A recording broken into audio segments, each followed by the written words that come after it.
Welcome back to Studio 4, everyone. Author Andrew Brandt is back, and he's brought the 2 best books he's read all year so far. He reads a lot of books. So, Andrew, kind of walk us through some of your book picks here. Yeah, so I'm always asked, right, as an author, what do you read, and what can I read if I'm an aspiring author? What are the books I should look for?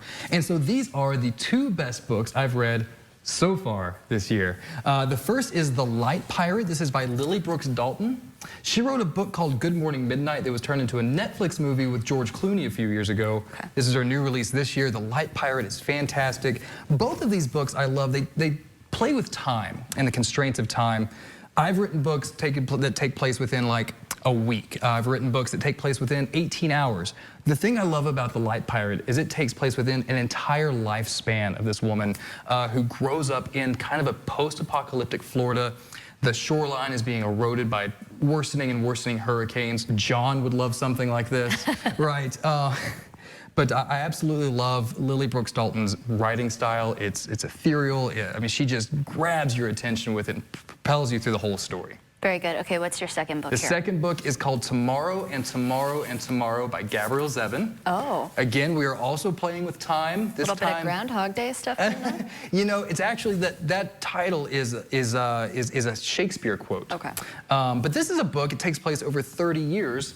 And it's between 2 friends who are often in love but never lovers, and they start a video game company together. And this takes place and shows throughout their life, this video game company that they create and their changing relationship in there too.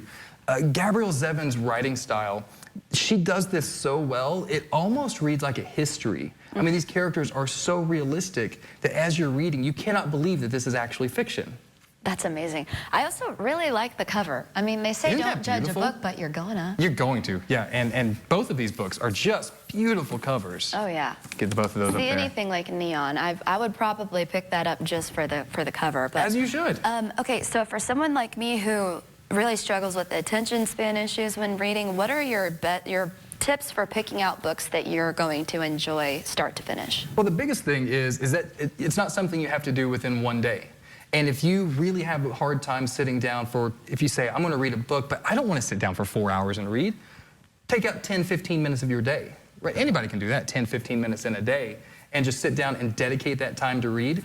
I think I give myself superhero abilities in the future. I always think tomorrow me is going to have more time. Tomorrow me is going to have the time to sit down and read. I really have to sit down and focus as well to dedicate that time to it.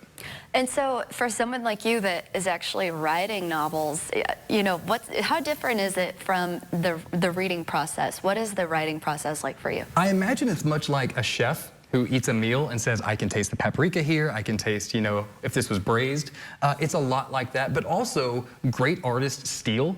And so as a writer, it's important to glean information. It's okay to glean information, to glean writing tips and insights from other authors who are doing it maybe better than you.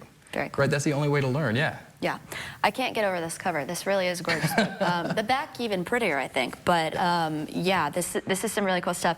Andrew, thanks for being here and inspiring us to read. Everybody could stand to read a little bit more, and it's great enjoyment. Hey, these are going to be great for poolside this summer. Very cool. All right, Andrew, thank you. From books to shows and movies, we've got a look at what's streaming this weekend. A new show is coming to NBC tonight.